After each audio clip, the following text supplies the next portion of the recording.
dengan sesuatu yang tidak nyata. Tuduh. Maka muncul fitnah. Utsman nepotisme. Dan berita ini kan gak seperti kita sekarang. Kalau sekarang ada berita di Amerika, sekian detik bisa kita klik. Kejadian di Rancaekek, kita berdoa semoga Allah muliakan dan sabarkan saudara-saudari kita insya Allah. Dan kita juga insya Allah apa yang kita bisa bantu, kita bantu saudara-saudari kita. Ada kejadian puting beliung kemarin itu kan. Kejadian di Rancaekek. Itu sedunia tuh bisa mengakses.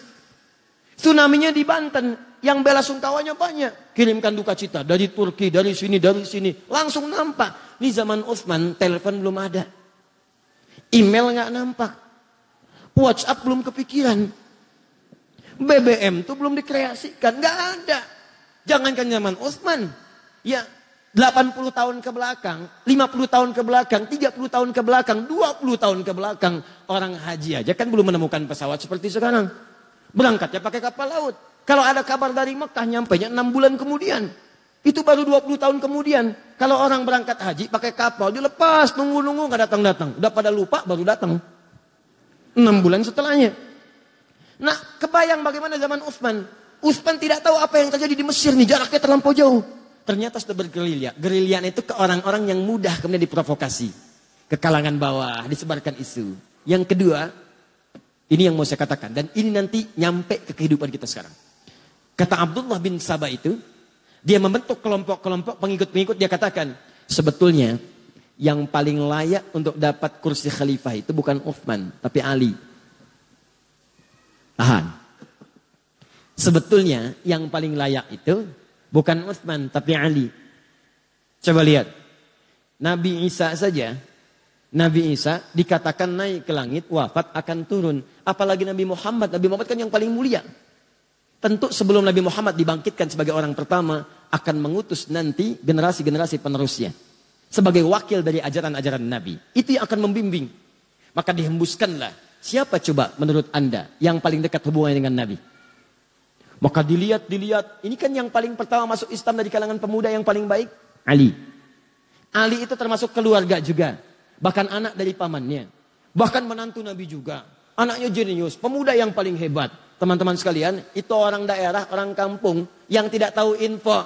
Utsman juga mulia. Menikah dengan tadi 2 putri Nabi. Dimuliakan oleh Nabi. Disebut ahli surga. Bahkan satu masa ketika Utsman akan masuk ke satu kebun. Riwayat Abu Musa al-Ash'ari. Kata Abu Musa al-Ash'ari, saya minta izin dulu pada Nabi. Kata Nabi, persilahkan dia masuk. Akan masuk seorang ahli surga yang diuji dengan musibah. Seorang ahli surga diuji dengan musibah. Nah, info-info ini gak banyak nyampe. Masuk ke kalangan bawah. Diprovokasi. Yang bagus tuh Ali. Yang hebat Ali dan sebagainya. Padahal dua-duanya mulia. Maka orang-orang awam ini mudah kemudian disulut. Masuk ke kelompok Abdullah bin Sabah. Maka dikenal dengan pengikut Sabah. Namanya Sabaiyah.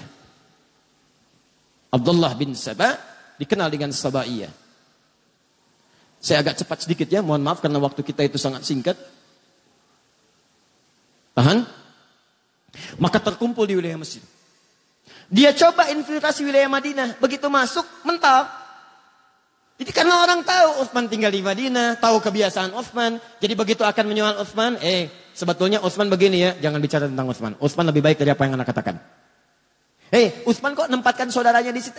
Utsman tuh lebih paham. Karena Utsman tuh pakar di bidang ekonomi, dia tempatkan mungkin salah. Mental. Dia pergi ke daerah. Setelah itu apa yang terjadi? Setelah diprovokasi masanya makin banyak. Maka Abdullah bin Sabah kemudian masuk dan mengatakan pada pengikutnya di wilayah Mesir itu, datanglah kalian kemudian ke kota Madinah. Sampaikan protes kalian. Kepung tulisannya Utsman. Datangi Utsman di sana. Maka mereka bergerombolan datang ke wilayah ini, datanglah ke Madinah. Ini yang datang ini bukan cuma datang. Ada yang bawa pedang, ada yang bawa pisau, ada yang bawa pentungan besi. Datang. Begitu intelijen menyampaikan kepada Utsman ada pergerakan dari wilayah Afrika Utara menuju ke sini. Apa isu yang dibawa? Mereka ingin minta penjelasan kepada Khalifah Utsman bin Affan. Kenapa mengangkat saudaranya begini. Apakah benar Ali paling utama dan sebagainya. Maka Utsman karena disebutkan kemudian Ali, nepotisme dan sebagainya. Utsman perintahkan Ali, kamu kasih penjelasan. Apa kata Ali? Saya katakan dari awal, ingat kata-kata saya? Bukankah di antara yang paling jenius di antaranya Ali bin Abi Thalib? Ali mengatakan kepada Utsman kurang lebih bahasanya, ya Khalifah, akan lebih baik kalau Anda langsung yang menemui rakyat menjelaskan. Kalau saya jelaskan bisa, tapi tingkat kepuasannya berbeda. Kalau orang datang ke istana, ke pusat kekuasaan, maka Ali menyampaikan satu pendapat yang sangat brilian, dan ini warisan dari Nabi SAW. Akan lebih baik kalau pemimpinnya langsung yang menemui, karena itu akan memberikan kepuasan tersendiri kepada rakyatnya. Utsman ketika mendengar usulan itu, bagus usulannya, baik saya akan temui. Demikianlah kalau di lingkaran sekitaran pemimpin ada orang-orang yang mengusulkan kebaikan, maka pemimpinnya akan ikutan baik. Beda kalau di sekitarannya ada orang-orang yang tidak baik. Orang dah datang berbondong-bondong, ini pergi. Ini jadi masalah. Lalu saya sedang berbicara tentang hal yang lain ya. Jangan pikirkan yang tidak-tidak. Ya. Saya bicara tentang Ali, bukan Zainuddin. Ini contoh-contoh, bukan saya nggak nyolong yang lain-lain, hati-hati. Ingat ya, catat kata-kata saya. Alhamdulillah. Baik. Baik. Alhamdulillah. Sebetulnya inisiatif itu bagus. Tapi menghapus pada yang saatnya belum dihapus, itu yang masalah. Ya. Itu sampai jangkrik aja nyari, mana tulisannya katanya. Ini jangkrik Mekah nih, ada ke sini. Oh, lalat. Nih saya tulis lagi ya. Lihat nih. Quran, surat kedua, ayat 1. Kamu ada pindah dulu. Lihat sini. Udah ya. Pindah langsung pergi. Ayo hapus lagi. Alhamdulillah. Sudah? Maka Utsman menerima usulan Ali bin Abi Thalib. Kemudian disampaikanlah, diterima itu semua. Ayo datang, terima dengan lembut. Kalau bahasa kita, kenapa kemari? Kami gak puas, marah tuh masa. Utsman tenang aja. Tenang aja. Marah ini itu. Itu gak ditahan tuh. Bawa pedang dibiarin, bawa pentungan dibiarin. Bahkan Utsman kasih pengumuman. Tidak boleh ada di antara semua keluarga saya, semua sahabat dan kerabat semuanya, yang kemudian menghunus pedangnya untuk melarang mereka. Menghunus pedangnya untuk bisa mencegah mereka. Biarkan mereka dengan pedangnya datang. Dan Utsman hadapi dengan kelembutan. Kembalikan ke sarungnya, kata Utsman. Maka Ali tidak mengeluarkan. Bahkan berkomentar, kalau saya ingin sekali jadi pembela Utsman pada saat itu. Tapi kalau saya keluarkan, maka saya jadi orang pertama yang bermaksiat pada pemimpin saya. Maka semua taat kepada pemimpinnya, sarungkan, masukkan kembali, biarkan mereka datang. Maka semua menunggu. Dan Utsman meminta, semua kerabat-kerabat yang ada dekat saya, pulang kalian ke rumah. Pulang. Karena yang akan diminta pertanggungjawaban saya oleh Allah, maka saya akan hadapi. Semua diminta pulang. Sebab Utsman ingin menunjukkan bahwa persoalan kebijakan ditanya, saya jelaskan sendiri. Dan supaya tidak terkesan bahwa Utsman itu beraninya kalau cuma ada teman-teman di sampingnya. Maka diminta pulang, tinggal keluarga intinya saya di istana. Datanglah orang-orang itu dengan jumlah yang sangat banyak. Bahkan di riwayat disebutkan melebihi jumlah sahabat yang memang pada saat itu sudah ada di lingkarannya. Datang mereka, apa kata Utsman? Setiap ditanya, jawab. Setiap ditanya, jawab. Teman-teman, yang paling menarik, terpuaskanlah orang-orang ini dengan jawaban Utsman sampai mereka memutuskan untuk kembali ke Mesir. Tapi apa yang Anda tidak ketahui adalah, begitu Utsman melakukan dialog dengan masyarakat tadi, Abdullah bin Sabah mengintai apa yang dijawab oleh Utsman. Begitu melihat tanda-tanda orang-orang ini puas dengan jawaban Utsman, maka dia pergi lagi ke kerabat Utsman bernama Marwan bin Hakam. Dia sampaikan, ada orang-orang yang berniat memang mencelakai Utsman. Tuh lihat, datangnya aja bawa pedang. Datangnya bawa besi. Datangnya bawa pisau. Maka, tolong kamu buatkan memo, dituliskan di kopnya, kop pemerintahan. Kop khusus untuk Utsman. Karena ini keluarga kerabat tidak tahu nih. Dan belum sempat klarifikasi ke Utsman. Karena tempatnya berbeda. Datang cepat tuh. Marwan kerabat, orangnya baik juga. Maka apa yang terjadi? Dituliskan di situ. Perintahkan kepada gubernur Mesir. Ketika mereka datang sampai sana, tolong hukum mereka. Karena mereka berniat untuk mencelakai khalifah. Apa yang terjadi? Orang-orang ini kembali kemudian ke Mesir. Dengan perasaan yang sudah puas dengan jawaban Utsman bin Affan. Tapi di perjalanan, mereka dibisikin lagi oleh Abdullah bin Sabah. Tahukah kalian buruknya Utsman bin Affan? Utsman itu beda dengan Ali. Utsman itu kalau di depan bilangnya A, di belakang bisa B. Kalau nggak percaya, kalian dititipin surat kan? Masa sih? Masa lihat? Oh ternyata ada satu kelihatan bawa surat. Begitu kelihatan, coba buka suratnya, mungkin buruk untuk kalian. Begitu dibuka, terbukalah kemudian di situ perintah untuk mengeksekusi orang-orang ini karena mencoba untuk membunuh khalifah. Maka mereka marah. Dikira Utsman yang melakukan tipu daya. Maka datang mereka kembali mengepung langsung tanpa bicara, tanpa apa-apa. Utsman, kamu penipu, Utsman, kamu pembohong. Datang langsung merangsak jubahnya cukup banyak, kembali ke istana. Begitu Utsman mendengar teriakan-teriakan itu, Utsman mengatakan, aku tidak pernah menulis itu. Kamu pembohong, kamu ini. Orang marah, Pak. Orang marah mau dikasih Indomie juga gak akan berhenti marahnya. Oh ini, itu. Bohong, kamu bohong, ini bohong, itu. Tadi saya katakan dari awal, Utsman punya kebiasaan apa kalau sedang gelisah? Baca Al-Quran. Maka masuklah beliau kemudian ke ruangannya. Baca Al-Quran. Apa yang dibaca sampai juga dengan ke Ali Imran ayat 173 dibaca, itu indah sekali maknanya. Sampai terus dibaca, ada yang menyebutkan riwayat bahwa beliau kemudian ketiduran saat sedang tiduran bermimpi bertemu dengan Nabi SAW, dengan Umar, dengan Abu Bakar As-Siddiq radhiyallahu taala anhuma. Kata Rasulullah disampaikan, Abu Bakar menyampaikan, Umar menyampaikan. Terakhir kata Abu Bakar dan Umar, wahai sahabat mulia, kamu jangan dulu buka ya, nanti kamu bukanya bersama kita dengan Rasulullah SAW. Dalam keadaan puasa, sedang baca Al-Quran, bertemu bersama Nabi, Umar dengan Abu Bakar As-Siddiq radhiyallahu taala anhuma. Apa yang terjadi? Kata Abu Bakar dengan Umar, kamu jangan dulu buka. Nanti bukanya bersama Rasulullah SAW. Maka terbangun dari situ, sedang baca Al-Quran, tiba-tiba tanpa diduga ada orang-orang yang masuk menerobos, datang lewat jendela. Ada datang lewat atas dan sebagainya. Ya, ada riwayat menyebutkan Ali yang mendengar situasi ada kekacauan langsung mengutus anaknya Hasan Husain berangkat ke sana. Lihat apa yang terjadi. Kalau situasi tidak bagus, tolong jaga Utsman. Apa yang terjadi? Begitu sudah sampai sana didorong Hasan dengan Husain menjauh mereka. Saat ada keributan keluar itulah beberapa orang naik ke atas, ada yang naik ke atap, ada yang masuk lewat jendela. Maka mereka langsung mendobrak, langsung masuklah ke kamar Utsman bin Affan. Ada satu orang pertama dikisahkan diberikan julukan dengan Mautul Aswad. Ya, seburuk-buruknya orang yang selalu lekat dengan pembunuhan. Maka datang dia pertama mencekik Utsman. Begitu dicekik Utsman bin Affan tanpa tanya, tanpa kalimat langsung cekik.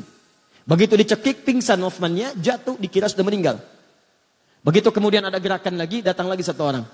Satu orang ini langsung mengeluarkan pedangnya, dia melakukan tebasan kepada Utsman bin Affan. Ya, lalu Utsman mengatakan, inilah darah pertama yang menghadirkan pembunuhan. Maka saat itu datang lagi yang lain menghantam. Gak terima dengan perkataan Utsman. Datang yang satu lagi, apa yang dia lakukan? Allahu Akbar. Maka orang ini mengeluarkan besi tadi yang saya katakan, potongan besi, maka ditusukkan. Ada yang mengatakan tusuk dari depan sampai tembus belakang. Dan yang dari nyanggutnya. Sampai kemudian ada yang merasa bersalah, dia pergi.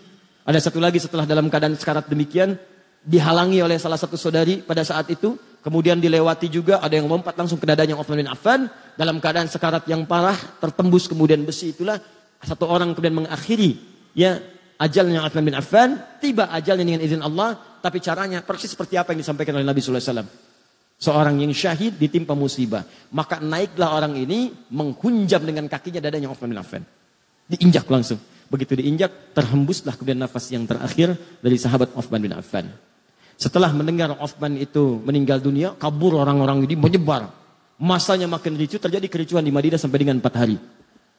Maka para sahabat berkumpul, ini fitnah pertama. Fitnah pertama yang terjadi. Maka para sahabat berkumpul untuk mengatasi kekacauan ini. Maka mereka bersepakat mesti ada pemimpin baru yang diangkat untuk mengatasi kekacauan. Karena kekacauan sudah menyebar. Khalifah tidak ada, pemerintahan tidak stabil, wilayah makin luas. Maka ini muncul pemberontakan di sini. Ini muncul pemberontakan. Maka untuk mengatasi itu diangkatlah kemudian dengan mufakat semuanya sahabat Ali bin Abi Thalib. Perhatikan apa yang dikerjakan oleh Abdullah bin Sabah. Begitu Ali diangkat, dia gerilya lagi. Ini yang kita nantikan. Ini yang paling hebat. Saat yang bersamaan, dia juga masuk ke wilayah-wilayah sahabat-sahabat dari keluarga Utsman bin Affan, Bani Umayyah. Di Bani Umayyah itu siapa saja? Banyak. Ada Muawiyah, ada Amr bin As, ada yang jadi gubernur di Damaskus di Syria. Masuk info pelan-pelan dari bawah. Kalau Ali sengaja tidak menolong Utsman supaya Utsman cepat meninggal dan digantikan oleh Ali bin Abi Thalib. Masuk fitnah lagi. Tuh lihat bagaimana hembusannya tidak berhenti sampai di situ. Begitu wafat diangkat Ali, Ali sibuk menyelesaikan pemberontakan. Padamkan ini, padamkan itu, padamkan ini. Sementara Abdullah bin Sabah melihat seperti itu, dia melihat, ini kalau begini terus, peluang saya habis dengan kelompok-kelompok saya. Maka dia masuklah kemudian lewat orang-orang terdekat dari kalangan sahabat, termasuk istri Nabi SAW, Sayyidah Aisyah. Dia masuk ke Talha, radhiyallahu ta'ala anhu. Dia masuk ke Zubair, Ibnu Zubair radhiyallahu ta'ala anhu. Masuk ke wilayah sahabat. Terutama masuk ke wilayah sahabat yang dekat hubungannya dengan Utsman bin Affan, klan Utsman, sampai ke Bani Umayyah. Mereka katakan, perhatikan tuh, Ali itu memang benar-benar sibuk dengan kekuasaan sampai lupa menghukum kisos orang yang telah membunuh Utsman bin Affan. Sebetulnya masalah gampang, kalau ini dikisos selesai masalah. Tuh, lihat cara berpikirnya. Padahal pemberontakan itu sudah banyak pada saat itu. Maka ketika infiltrasi yang buruk ini masuk, disebarkan isu, maka menyebar kemudian. Jadi panaslah kalangan-kalangan itu. Datanglah perwakilan mereka kepada Ali bin Abi Thalib. Mengatakan, Ali, ini sudah berlalu, kenapa belum dikisos mereka? Kata Ali, sebentar. Ini kan yang datang masa. Masa ini harus diteliti satu-satu. Harus ada bukti yang jelas, berikan saya waktu. Begitu menyampaikan demikian, tak puas semua, gak bisa, ini gak bisa. Disulut lagi dari bawah. Sampai terjadi kemudian perang Jamal. Perang Unta. Diprovokasi, masuk kemudian ke lingkungan para sahabat yang lainnya. Ingat teman-teman sekalian, para sahabat itu mulia, udul. Jangan katakan apakah para sahabat mudah terprovokasi, bukan. Karena cara pandang sahabat bukan provokasinya. Cara pandang sahabat pada hukumnya.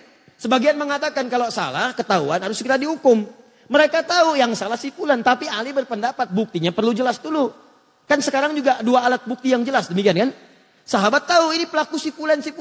Cuma Ali perkenankan saya mengumpulkan bukti dulu. Yang lain minta segera dikisos karena sudah tahu si fulan. Ali bertahan dulu sampai mengumpulkan bukti yang kuat. Dikacaukan ini oleh tadi para penyusup tadi. Maka diprovokasi, kalian sahabat Nabi, kalian orang mulia. Ini nanti akan diminta pertanggungjawaban oleh Nabi. Kenapa tidak dihukum? Tegur Ali. Sampai terjadi perang Jamal. Jamal itu unta. Karena peperangannya pada saat dipimpin oleh Sayyidah Aisyah menggunakan unta. Begitu sedang berperang itulah kemudian kata Ali dan para sahabat yang lain, ini unik nih. Sholatnya pernah sama-sama, pernah beribadah sama-sama. Dan mereka menegakkan nilai sama-sama. Yang satu prinsipnya baik, yang lainnya juga baik. Tegakkan hukum, yang kedua siap menegakkan. Kami kumpulkan bukti. Dua-duanya benar ijtihadnya. Yang salah itu yang memprovokasi. Maka apa yang terjadi? Yang terjadi adalah dua-duanya mengatakan, tolong ya, kalaupun kita berperang, ini bukan untuk memusuhi, ini untuk menegakkan apa yang kita kemudian telah pahami. Jangan saling melukai. Ini aneh Pak, saling berperang tapi jangan terkena sabatan pedang. Kalau bisa jangan orangnya, untanya aja. Itu terkenal dalam sejarah. Jadi begitu bertemu, gak ada yang mau duluan. Nih, siapa yang menjadikan kacau situasi pada saat itu? Kelompoknya ini. Ini yang masuk.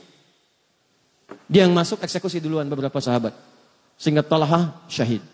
Ibnu Zubair syahid. Tercatat hampir 4.000 sampai 6.000 sahabat syahid pada saat itu. Wafat. Maka semakin kacau situasi pada saat itu. Dihadirkan kemudian segala hal dan sebagainya. Sampai beritanya sampailah ke Damaskus, ke Syria. Pada tokoh yang masih sangat kuat pada saat itu. Teman-teman sekalian dari klan Bani Umayyah. Pada kekuasaan Muawiyah. Sampai dengan ke Amr bin As. Kemudian diantara pendukungnya. Maka ketika Ali menjelaskan situasi pada Sayyidah Aisyah. Ini begini. Beliau memahami akhirnya. Oh ternyata ini ada yang provokasi. Ini begini. Duduk. Semua duduk. Tapi itu tidak sampai kepada Syam di Syria. Yang saya katakan tadi, belum ada pesawat, belum ada telepon. Berita yang sampai di sana, pendukungnya Utsman dianiaya oleh Ali. Bayangkan. Sehingga ketika Ali mengatakan kita harus jaga stabilitas ini. Lebih baik kuatkannya pemerintahan dulu. Aisyah akhirnya ya mengakui kita bayat. Semua bayat. Tenang. Tapi sampai ke Syam, itu nggak nyampe beritanya. Akhirnya apa yang terjadi? Diprovokasi. Karena ini sudah perlakuan yang buruk, maka kami, kata ini nih, pengikut ini datang ke sana, kami hanya akan mengangkat khalifah bukan Ali, yang kami angkat Muawiyah saja.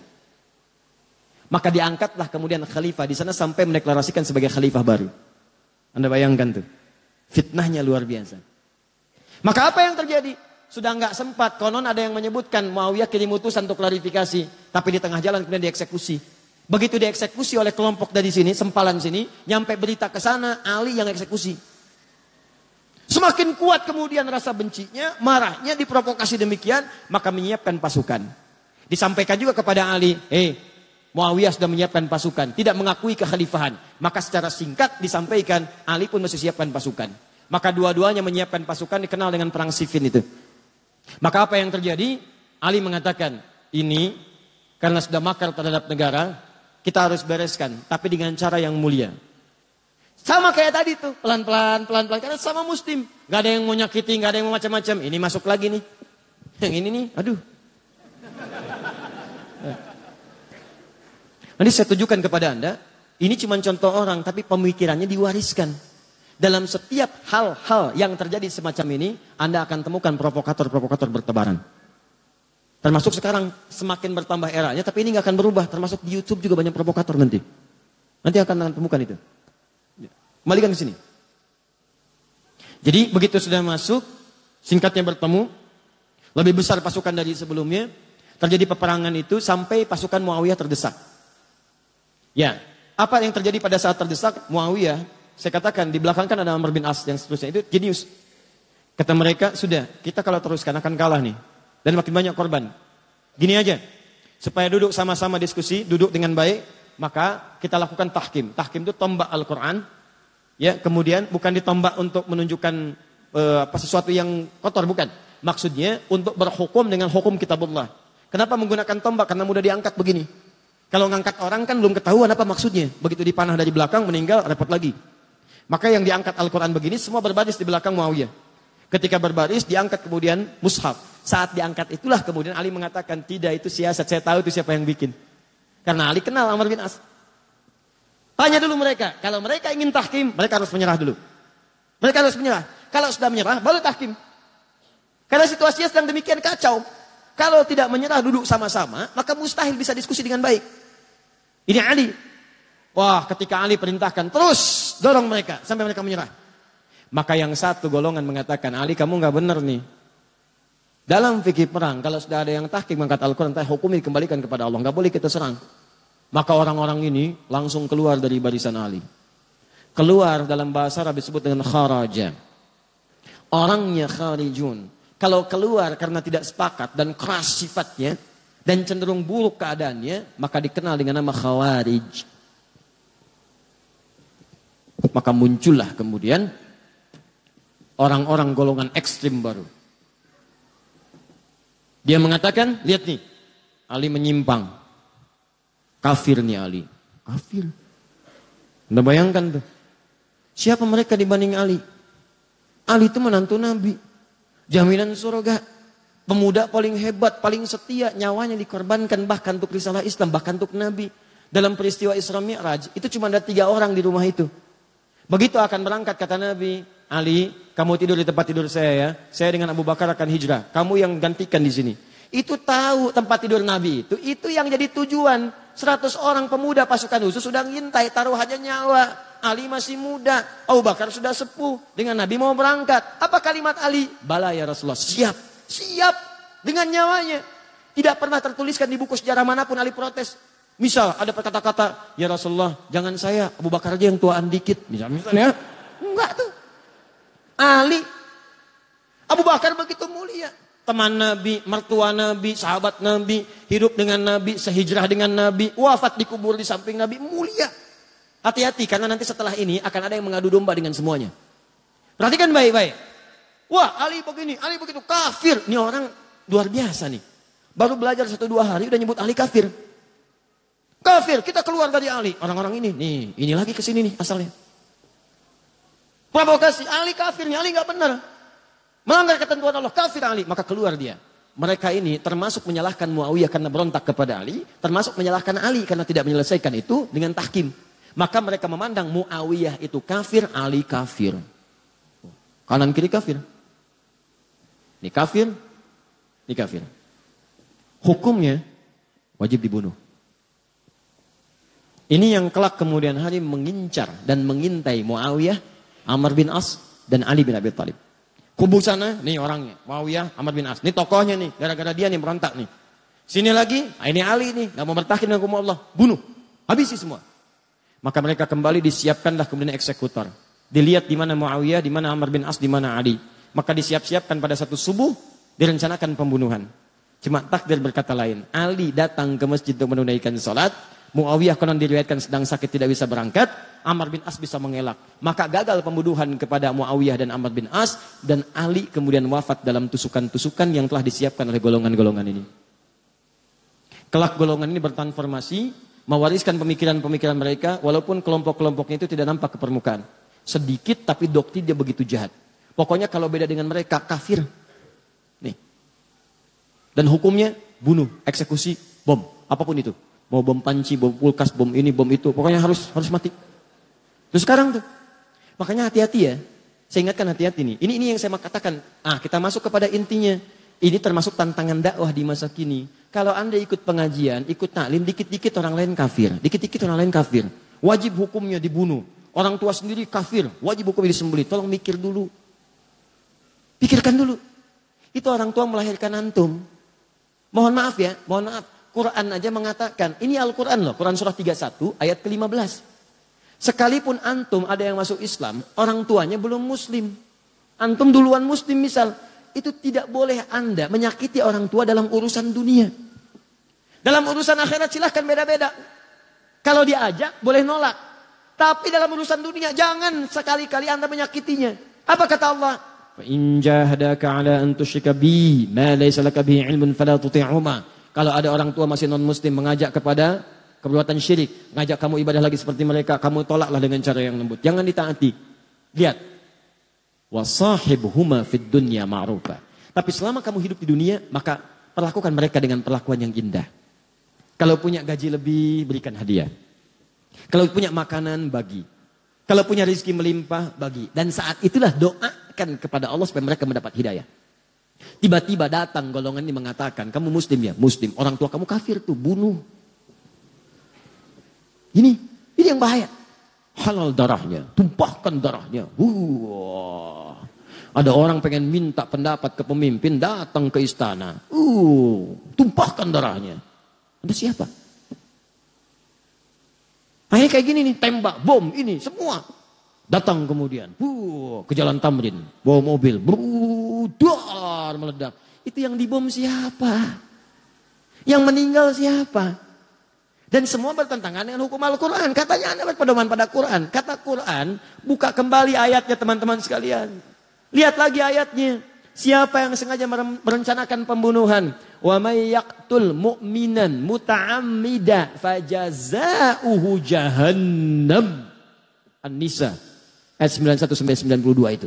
Siapa yang merencanakan pembunuhan pada satu orang sengaja apalagi dia beriman, maka balasannya neraka jahannam. Khalidan fiha, kekal di dalamnya, nggak pernah keluar. Anda mau haji, mau umrah, haji setahun sekali, umrah baca Quran sampai khatam, sampai hafal, sampai jadi hafid, tapi sengaja merencanakan pembunuhan terhadap satu orang saja beriman, kata Allah nggak peduli, neraka jahannam, kekal di dalamnya. Wa ghadiballahu alaihi, dan Allah murka kepadanya. Kalau nggak taubat, murka. Anda tidak disukai di Soreang, pindah Ranca Ekek. Nggak disukai Ranca Ekek, pindah Kota Bandung. Kota Bandung nggak suka, pindah lagi Bekasi. Banyak harapan di Bekasi, harapan indah, ujung harapan sampai ke Duta Harapan dan seterusnya. Tidak disukai di sana, pindah. Di Indonesia nggak disukai, pindah. Tapi kalau Allah tidak menyukai Anda, mau pindah kemana?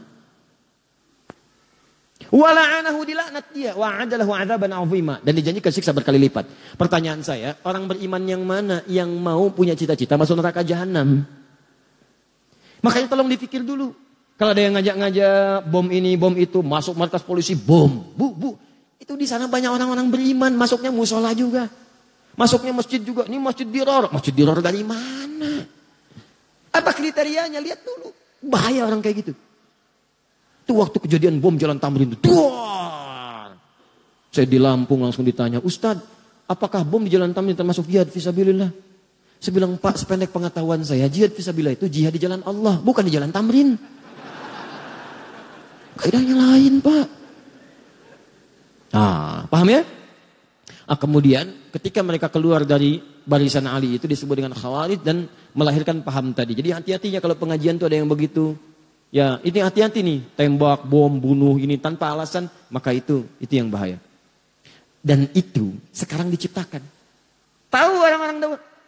Karena yang buat dulu ini nih sama juga dibikin lagi kelompok-kelompok. Diciptakan dibawa. Ini doktrinnya dibawa lagi. Yang bikin siapa? Yang paling bahaya bukan umat Islam.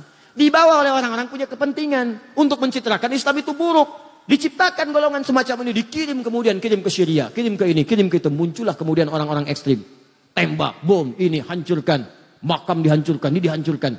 Di mana ada ajaran Nabi menghancurkan makam? Itu paling bahaya. Hati-hati kalau ada ajakan-ajakan tuh di media sosial.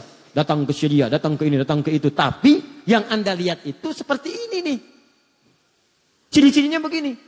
Hidup Anda itu sudah tidak berarti. Oh, tidak berarti, enak aja. Ya. Kalau tanpa ridha Allah Subhanahu, benar sampai situ. Tapi kata Ali, kalimatul haq urida bihal batil. Kata-katanya benar, cuman maknanya digeserkan kepada yang buruk. Di brainwash. Seakan-akan ini yang harus dilakukan. Jelas? Hati-hati dengan ini ya. Kalau saya akan tegas pada sesuatu yang bisa beresiko tinggi dalam kehidupan akhirat. Paham ya? Ya. Nih, yang lain membela Ali. Kamu yang salah, kamu yang salah, kamu yang salah. Kalian keluar, kalian tidak setia, kalian gak benar. Kami akan bela pemimpin kami.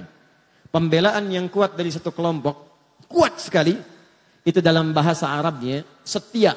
Setia betul membela. Dalam bahasa Arab disebut dengan Syiah. Pembelaan yang sangat kuat. Tasyayyu', membela dengan kuat pada satu hal yang dibela dengan segenap jiwa dan raganya. Ini disebut dengan Syiah. Jadi asalnya Syiah itu bukan aliran pemikiran. Bukan aliran dalam akidah. Bukan aliran dalam ibadah. Asalnya faksi politik. Nah, cuma nanti aliran ini disusupi lagi sama ini. Jangan dihapus. Bahaya ini. Karena antum hapus pun gak akan berpengaruh kepada perilakunya. Ingat itu. Datang lagi. Nyusupin lagi. Apa yang dikatakan oleh orang ini? Kalian bagus. Tuh, bagus sekarang. Tadi sekarang pengkhianat. Sini pengkhianat, sini bagus. Memang Ali itu sebenarnya titisan Nabi. Titisan. Dan memang wajar. Setiap pemimpin itu harus mewariskan generasi setelahnya. Setelahnya ada lagi, setelahnya ada lagi. Mesti ada imam. Sholat aja ada imam. Coba, kalau sholat gak ada imam. Jamaahnya kan gak sah. Mesti ada imam. Maka memang yang paling bagus itu sebetulnya keturunan Ali. Setelah Ali ada Hasan. Angkat aja Hasan. Setelah Ali ada Hasan, ada Husain. Setelah itu ada ini, ada itu, ada itu. Terus kamu urutkan. Bukankah kamu ingat Nabi Isa kan ada 12 penolong. Namanya kaum Hawariyin. Ali juga akan punya 12 keturunan. Imam-imam hebat itu yang akan mendokong dan meneruskan kepemimpinan Nabi setelah itu. Maka dikenallah dengan 12 imam. Nah, setelah itu muncul, masuk. Sampai dikultuskan seakan-akan Ali itu naik bahkan di atas Nabi.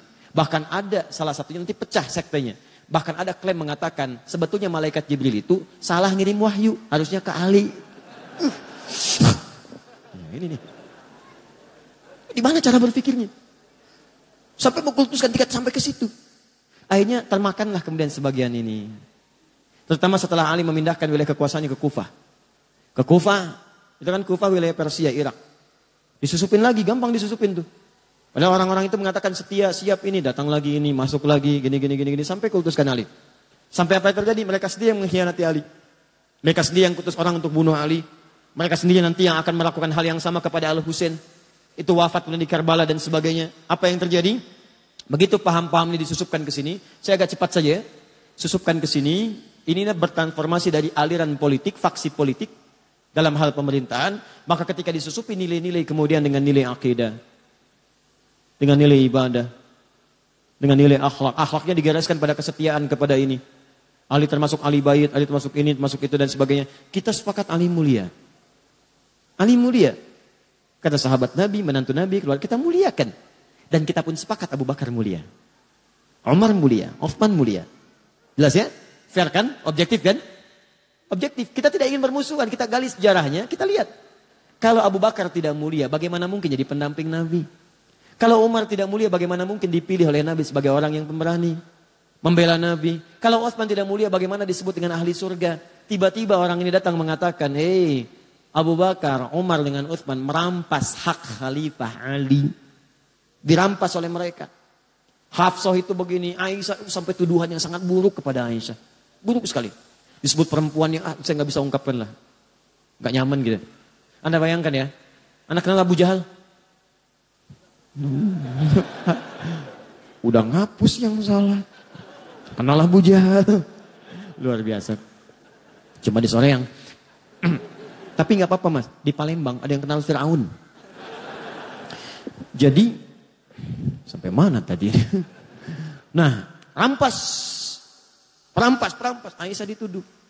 Anda bayangkan Abu Jahal aja, itu kan musuh Nabi paling buruk. Pengen bunuh Nabi. Tapi jangan lupa, dia punya anak namanya Ikrimah. Seorang pemuda, ahli berkuda, pembela Nabi. Apa yang terjadi? Pertama, jangan suka menjudge orang lain. Boleh jadi keturunannya tidak seperti atasnya. Atau sebaliknya. Yang kedua, ketika Ikrimah sedang berada di lingkungan sahabat, Nabi melarang mengungkit tentang ayahnya. Jangan bicarakan ayahnya, jangan menyinggung anaknya. Karena Ikrimah saudara kita. Seburuk-buruknya Abu Jahal, dilarang oleh Nabi digunjingkan langsung dekat keluarganya. Makanya saya sering katakan kepada Anda, bagaimana Anda bisa menggunjingkan istri Nabi SAW? Apa Anda tidak mau menjaga perasaan Nabi? Katanya cinta Nabi, tapi saat bersamaan Anda menyinggung Nabi. Dengan cara apa? Menyinggung sahabatnya, menyinggung istrinya dan sebagainya. Nah, ini dimasukkan ke dalam doktrin ini, sehingga ini menjadi doktrin dalam aliran-aliran kepercayaan, akidah, masuk kepada bahkan ranah ibadah dan sebagainya. Sampai mengatakan setelahnya, setelah ini berkumpul makin kuat, bahkan mengatakan, hadis-hadis pun ada yang ditukar. Yang benar hadisnya semua dari Ali. Yang lain salah semua. Maka ini punya koleksi sendiri. Bahkan cara sholatnya sendiri. Bahkan keyakinannya beda sendiri. Mesti ada imam, mesti ada ini, mesti ada itu. Kalau tak taat pada imam maka dari segi keimanannya kurang. Mesti taat. Rukun Islamnya Islam. Rukun imannya iman. Tapi jumlahnya beda. Karena nanti ada kepatuhan iman pada imamah, pada imam. Dan imam itu sifatnya maksum. Ini berbahaya lagi karena yang maksum cuma Nabi. Ini maksum itu dijaga dari salah. Cuma Nabi dan Rasul. Manusia lain tidak ada. Maka ini masuk doktrinnya, imamnya maksum. Ya, bukan namanya maksum, bukan. Sifatnya katanya maksum. Sebutkan tuh 2, 3. Maka ini menyebar. Terus sampai Ali wafat pun menyebar juga. Terus sampai kekinian. Bertransformasi, sampai keluar fatwa-fatwa ulama, sampai ngasih pertimbangan. Tapi juga mengajak kita dengan cara yang lembut. Karena memang ada orang yang sudah gak paham, dari kecilnya udah begitu. Dari lahir udah diajak begitu. Maka pada yang seperti ini jangan keras juga. Termasuk misalnya ada yang Ahmadiyah, ada yang macam-macam. Ada yang dari lahir sudah di-Ahmadiyahkan. Dan dia nggak ngerti kecuali itu yang benar. Maka caranya doakan oleh kita. Dakwahi, ajak dialog.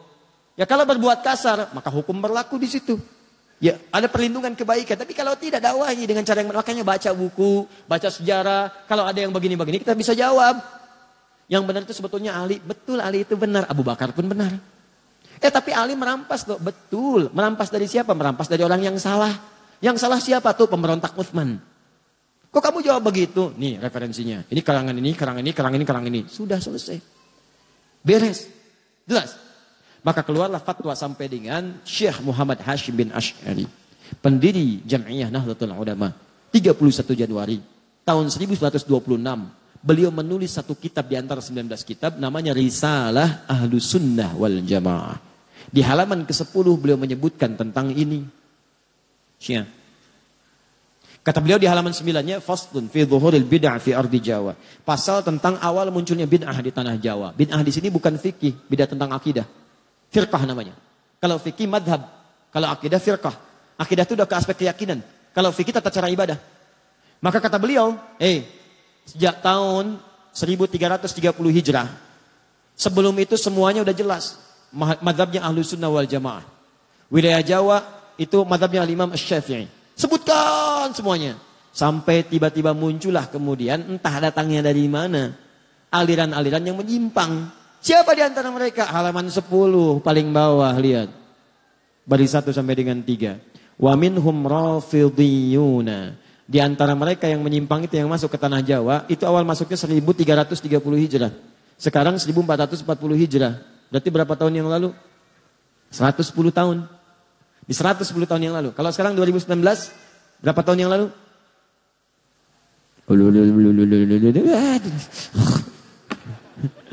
Ya pokoknya 110 tahun yang lalu. Ya, baik, datang ke tanah Jawa. Apa yang dilakukan? Rafidhiyun. Rafidhi itu menunjuk kepada orangnya. Rafid. Sifat yang disebut Rafidah. Apa Rafid itu? Menolak dengan cara yang kasar. Ya, radda, menolak. Tapi menolak dengan cara yang kasar. Rafadha. Minum mas. Terima kasih. Itu lembut. Ini minum mas. Non cianawan aing. Luar biasa. Siawani ka aing, siawani aing sieun. Oh, pokoknya. Oh, itu Rafidhah namanya. Itu Mas. Oh, begitu ditolak orangnya namanya Rafid. Jamaknya Rafidhiyun. Kenapa disebut dengan Rafidhiyun? Karena mereka menolak keabsahan Khalifah Abu Bakar, Umar dengan Utsman. Tolak oleh mereka, enggak benar. Karena mereka menolak semua riwayat yang datang dari klan-klan ini. Hadisnya salah, ininya salah, keyakinannya salah. Mereka punya klan sendiri. Maka kata Syekh Hashim, lihat, yasubbuna sayyidana Abu Bakrin radhiyallahu ta'ala anhu wa Umar bin Khattab radhiyallahu ta'ala anhu. Mereka kerjaannya seringkali mencela Abu Bakar dan Umar khususnya. Cela habis. Cela. Semua yang salah. Anaknya Abu Bakar cela. Pokoknya perlakuannya buruk gini. Hafsah anaknya Umar cela juga. Nggak layak jadi istri Nabi. Bahkan disebut Nabi itu dijebak. Bagaimana Nabi bisa terjebak? Perempuan tidak baik. Bagaimana Nabi bisa menikah dengan perempuan yang tidak baik? Ini kan akal kita aja menolaknya. Coba Anda bayangkan. Tolong ya, pakai sedikitlah kecerdasan kita. Kita itu manusia, 90% akal kita itu, otak kita 90% cerdas. 5%-nya jenius. Lambat 5%, lambat itu bisa pindah naik. Tolong dari 90% pakai 1% aja. Masa iya Nabi ditipu sampai menikah dengan perempuan yang tidak baik? Bagaimana Allah bisa mengizinkan itu? Nabi kan maksum. Coba kita sadari dengan baik itu. Maka apa yang terjadi setelah itu? Dimunculkan ini semua. Kata Syekh Hashim, hati-hati dengan aliran ini. Wa yubaliguna hawa Sayyidina Ali bin Abi Thalib radhiyallahu ta'ala anhu. Dan mereka terlampau mengkultuskan Ali bin Abi Thalib. Kata beliau, kita menghormati Ali. Beliau keluarga Nabi, kita menyayanginya. Kita bersalat kepada Nabi dan keluarganya. Kita juga menyayangi Abu Bakar, disebutkan hadis-hadisnya. Menyayangi Umar disebutkan hadisnya. Hadis tentang berprasangka baik pada sahabat. Hadis berbuat baik pada sahabat. Bahkan beliau menukil hadis halaman 11 di pertengahan. Apa yang beliau katakan? Lihat, kata Nabi, mengutip kata-kata Nabi. Kalau Rasulullah SAW akan bersabda, apa yang beliau sampaikan? Akan datang pada satu masa bagi kalian. Akan datang di satu masa bagi kalian sekelompok orang. Yang mereka senang mencela sahabat-sahabat saya. Hadis selesai. Jika Anda menemui mereka, lihat ini. Fala tusalli bihim wala tusalli ma'ahum. Jangan salat dengan mereka, jangan disolatkan oleh mereka. Maksudnya mereka jadi imam, kalian makmum. Jangan berjamaah dengan mereka. Fala tunaqiuhum, jangan besanan dengan mereka. Tuh. Awas tuh. Keras sekali kalimatnya. Keras. Bahkan nanti ada nada-nada ancaman. Itu hadis Nabi disebutkan. Maksud beliau menampilkan ini ada perbuatan yang salah. Beliau bukan memaksudkan mencela orangnya. Nabi bukan memaksudkan memburuk-burukkan orang, bukan. Maksudnya waspada, ini aliran sangat bahaya. Bisa memecah belah, bisa ribut nantinya. Maka cara kita adalah balas dengan cara-cara terbaik dengan menerangkan. Ini loh maksudnya awalnya begini. Paham ya? Nah, maka kalaupun ada di sekitaran kita yang seperti itu, pertama kita berdoa kepada Allah. Semoga mendapatkan hidayah untuk jadi baik dalam kehidupan. Yang kedua, kitanya pun belajar, baca lagi. Baca sejarah, sehingga ketika nanti diskusi kita punya argumentasi, terangkan. Kalau sudah kita terangkan gak mau juga, itu pilihan masing-masing. Jelas ya? Dan itu dijamin oleh negara, pasal 29 ayat 2. Negara terjamin kemerdekaan tiap-tiap penduduk untuk memeluk agamanya masing-masing dan beribadah meluk agama dan kepercayaannya itu. Jelas ya? Nah, maka ini tantangan dakwah yang kedua selain tadi Khawarij. Kenapa saya sampaikan ini teman-teman? Karena ini kekinian bertransformasi dan banyak bertebaran di sekitaran kita sekarang. Saya tanya, ada paham-paham yang gampang mencap kafir yang lain? Ada, bahkan sekarang lebih dahsyat. Kalau dulu mikir-mikir dulu, bunuh, itu mikir dulu. Sekarang begitu mudahnya. Tebar bom, tebar ini, tembak, eksekusi dan sebagainya. Dan yang paling berbahaya, gerakannya masif lewat media sosial sekarang. Tahukah Anda? Saya beberapa pekan ke belakang ini sedang menyelesaikan kasus-kasus ini, masuknya ke pesantren. Anak-anak pesantren. Bahkan sempat saya duduk satu ruangan, kumpul anak pesantren. Pertanyaannya udah ada list mereka. Hampir semua sama begitu. Ya, ini disebutkan, ini zalim, ini zalim, ini zalim. Berlaku hukum mati, berlaku, ya Allah. Saya lihat pelan-pelan, dari mana taunya?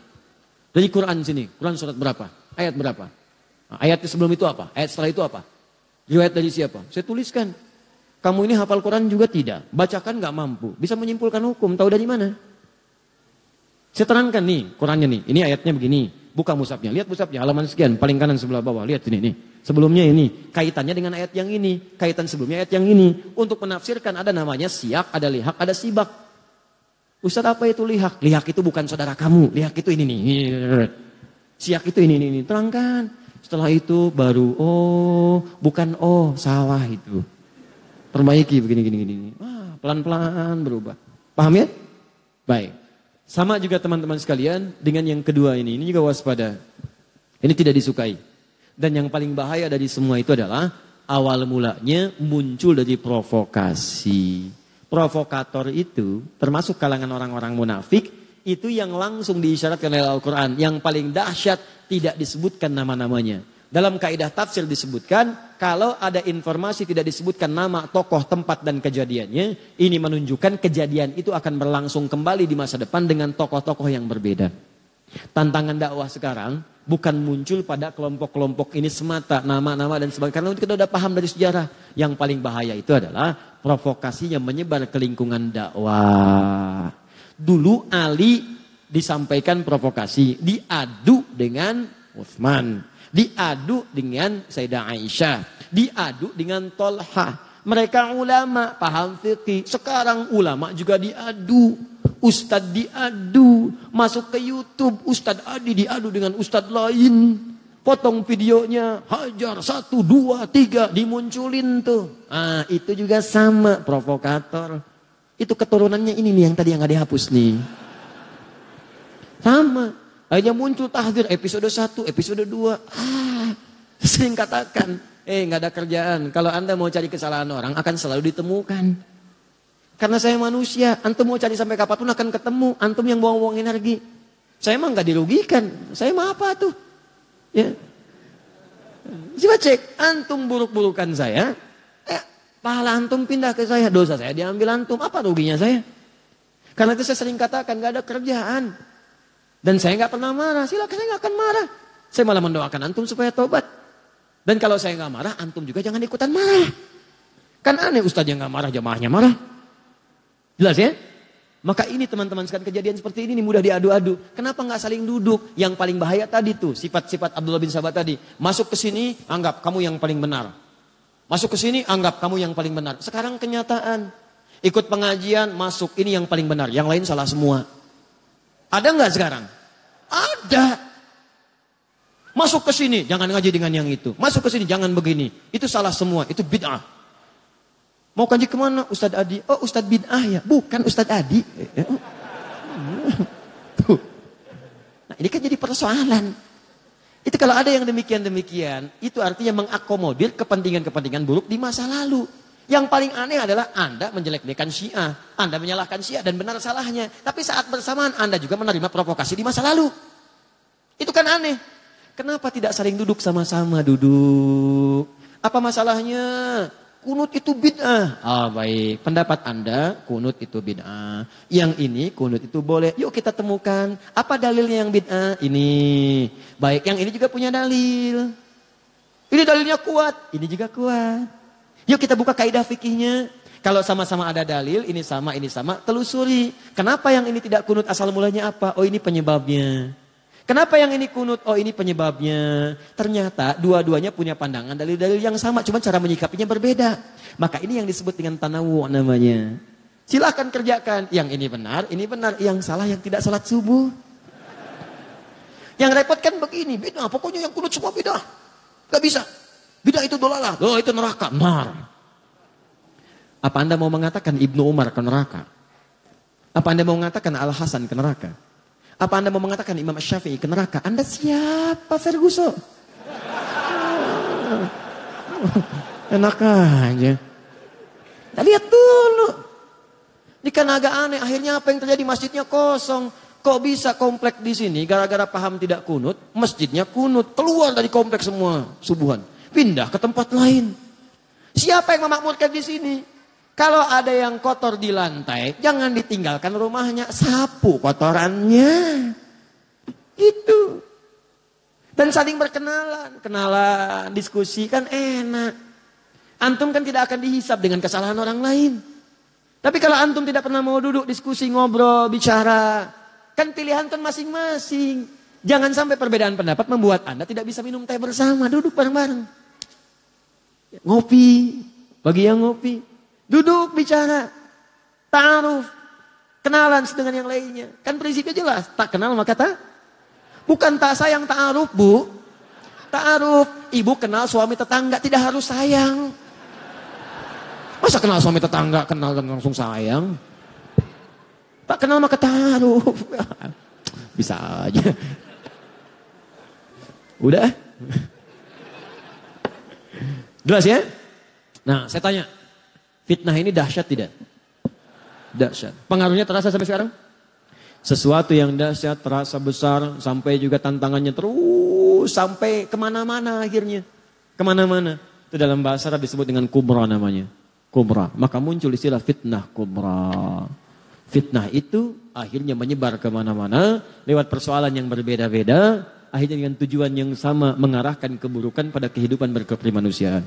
Akhirnya saya menyarankan kepada semuanya, hati-hati dengan indikasi-indikasi keburukan. Tapi kalau tidak sepakat, duduk dialogkan. Kecuali kalau tindakan sudah anarkis. Anarkis balas lagi dengan pembelaan-pembelaan yang benar yang dibenarkan oleh hukum. Jelas ya? Dan juga bagi siapapun termasuk pemirsa dimanapun Anda yang berada, jika tidak sepakat dengan bahasan ini, mari kita duduk, diskusi. Secara ilmiah. Ya, Anda punya referensi, kami punya referensi.